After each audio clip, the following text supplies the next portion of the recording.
পড়িয়া রহিলাম চাহিয়া তাহাজ্জুদ পড়িয়া রহিলাম তুমি আসিবা বলে গো নবীজি মালা গেথেছি আখি জলে নবী গো মালা গেথেছি আখি জলে চিৎকার বের কর আল্লাহু আকবার আমার মুরব্বি বাবারা কোন আল্লাহু আকবার আমার যুবক বাবারা একটু স্থির থাকো এই চান্দ্রা এলাকার আকাশ বাতাসকে মুখরিত করে এই এলাকার বাকিদের হৃদয়ের মধ্যে কম্পন সৃষ্টি করে দিয়ে সকলে আমার বৃদ্ধ বাবারা আওয়াজ দিয়ে বল আল্লাহু আকবার আমার বৃদ্ধ বাবারা একটু স্থির থাকেন আমার নওজোয়ান যুবক বন্ধুরা যারা তোমরা ইসলামের জন্য জীবন দিয়েছিল যারা ইসলামের জন্য জীবন দিয়ে বারবার তাদের শহীদের তামান্না জেগে উঠেছিল আমার যুবক বন্ধুরা আওয়াজ দিয়ে দাও আল্লাহু আকবার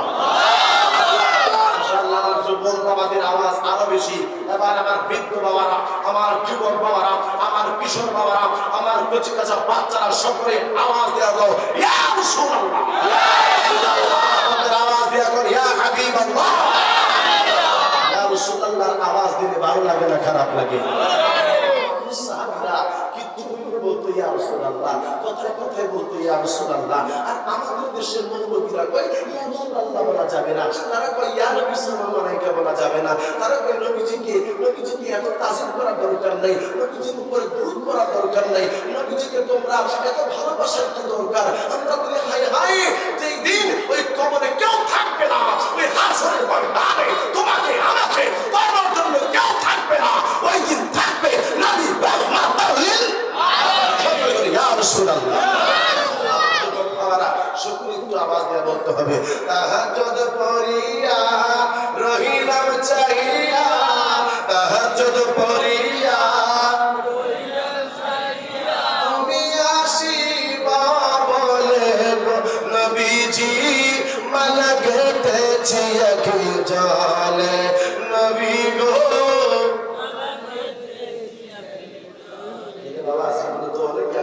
আজকে একটু নবীর গান রাখাও বাবারে নবীর গান গাইলে নবীর যদি দয়া হয়ে যায় আমার নবী তোমাকে দিদার দিবে সুন্নিরা নবীর সামনে কারণ আমার নবীর সামনে হাসান বিন সাবিত রাদিয়াল্লাহু তাআলা তিনি তো আমার নবীর সামনে দাঁড়িয়ে দাঁড়িয়ে আমার রাসূলুল্লাহর জন্য কাসিদা পড়েছেন আমার নবীর শান আজমত বর্ণনা করেছেন এই জন্য আমরা সুন্নিরাও নবীর শান গাই সকলে বলেন তাহাজ্জুদ পড়িয়া রহিলাম চাহিয়া তাহাজ্জুদ পড়িয়া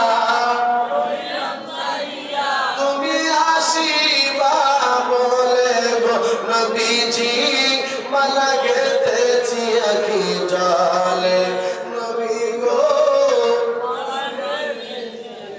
আসিবা আশা যে মনে আনন্দের সীমা নাই আশা যে আসিবা বলে আনন্দের সীমা নাই তোমারই আশায় দিন সপ্তাহ মাস যায় তোমারই আশায় দিন সপ্তাহ মাস যায় তুঝকো হারাম হয় দেখিলে গো নবীজি মালা গেথেছি আখি জলে নবী গো মালা গেথেছি আখি তাহাজ্জুদ পড়িয়া রহিলাম তাহাজ্জুদ পড়িয়া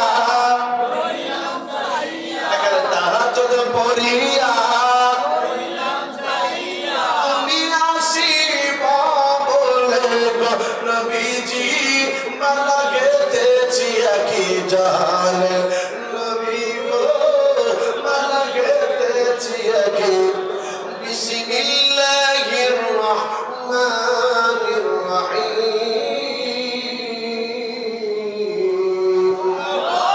আওয়াজ দিয়ে বলুন আল্লাহু আকবার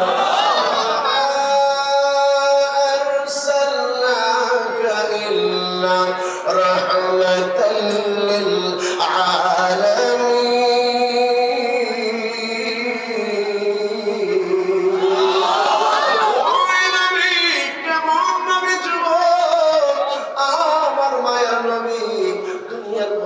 আগমন করতেছি অসুবিধা হচ্ছে খারাপ লাগতেছে শেষ করে দেব চলবে তো ইনশাআল্লাহ আমি আলোচনা করি ইনশাআল্লাহ তারা চেষ্টা করবো আমি শুনতে চান কি চান না? আখিরে মোনাজাত পর্যন্ত থাকবেন কে কে হাত উঠায় দেখেন? নারে তাকবীর। এই আওয়াজে মানি না, জবান খুলে পড়ে নারে তাকবীর। এই আওয়াজ মানে মাত্র 50% রয়েছে। এই দরবারের উৎসাহী বুজুর্গ আমরা এখানে রয়েছে। আমার উস্তাদ তিনি সকলে জবান খুলে এই আওয়াজ দিয়ে শোনার মদিনা পর্যন্ত পৌঁছায়। সকলে জবান খুলে নারে তাকবীর। 70% আওয়াজ হয়েছে, আরো 30% আওয়াজ এখানে রয়েছে।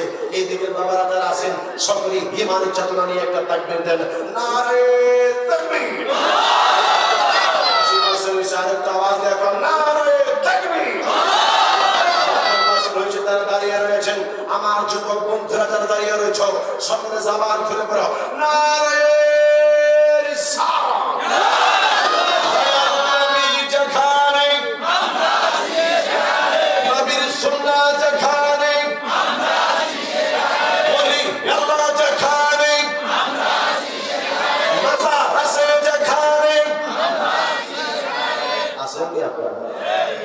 আছেন কিনা? দুঃখজনক হলেও সত্য, আমাদের এই বাংলাদেশের মধ্যে কিছু ভাইদেরকে দেখলাম যারা বলে মাজার নাই, যারা বলে মাজারের মধ্যে বেদাতিক কার্যক্রম হয়, মাজারের মধ্যে মানুষ অনৈতিক কাজকর্ম করে, মাজারের মধ্যে শিরক হয়, মাজারের মধ্যে বেদাত হয়। আমরা দেখলাম ওই সমস্ত ভাইয়েরা পূর্বেও আল্লাহর ওলিদের মাজারের মধ্যে তারা আক্রমণ করেছে। না না, কিছুদিন আগে নয়, গতকালকের কথা, সেই আপনার মুর্শিদপুর, আপনারা জানেন শেরপুরের মুর্শিদপুর একটা দরবার রয়েছে। এই দরবারের মধ্যে কোনো মাজার এখনো তৈরি হয় নাই। এই দরবারের মধ্যে এখনো পর্যন্ত বাবা কোনো শরীয়ত বহির্ভূত কাজকর্ম হয় নাই। এই দরবারের মধ্যে মসজিদ রয়েছে, মাদ্রাসা রয়েছে, খানকা রয়েছে। কিছু ভাইরা তারা তাওহীদি জনতা বলে তারা স্লোগান দিয়েছে, আল্লাহর ওই দরবারের মধ্যে আক্রমণ করেছে। শুধু তাই নয়, তাদের আক্রমণ থেকে তাদের খানকা, তাদের মাদ্রাসা এইগুলো রক্ষা পায় নাই, রক্ষা পায় নাই। আমার আল্লাহর ঘর, যেই ঘরের মধ্যে মানুষ সাজদা দেয়, আল্লাহর নবীর ঘর মাদ্রাসা দাঁড়িয়েছে, আমার আল্লাহর ঘর মসজিদ দ্বারা দাঁড়িয়েছে। আপনারা বলেন যারা আমার আল্লাহর ঘরের মধ্যে আগুন দেয় তারা কি মুসলমান হইতে পারে? মুসলমান হইতে পারে?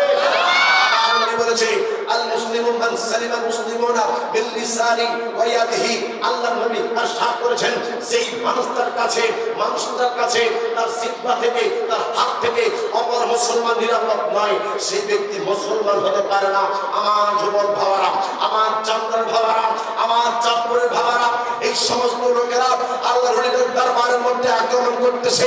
আমি তোমাদেরকে জানিয়ে দিতে চাই, এই আল্লাহর ওলিরা যদি বাংলার জমিনের মধ্যে আগমন না করতো তাহলে তোমরা ইসলাম ধর্ম পাইতে না। কথা বলেন ঠিক কিনা? আমরা এই দেশের মধ্যে ইসলাম ধর্ম পেয়েছি আল্লাহর ওলিদের মাধ্যমে। কথা বলেন ঠিক কিনা?